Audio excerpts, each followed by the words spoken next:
భగవద్బంధువులందరికీ నమస్కారం. హిందూ ప్యాట్ ఛానల్కి స్వాగతం.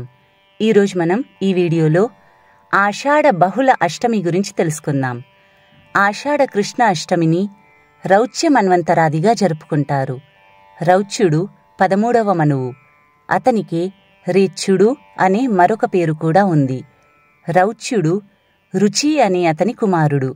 రుచి మహర్షి. అతడు నిస్సంగుడై భూమి మీద తిరుగుతూ ఉండెను. అతడు వివాహం చేసుకోలేదు.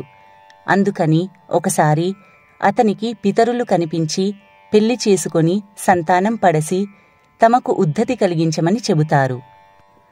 అందుకని రుచి బ్రహ్మను గురించి తపస్సు చేస్తాడు.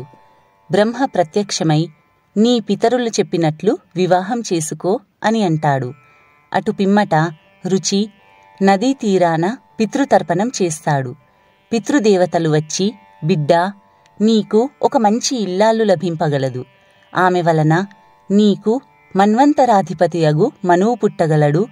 అతడు రౌచ్యుడు అనే పేరుతో వ్యవహరింపబడును అని చెప్పాడు.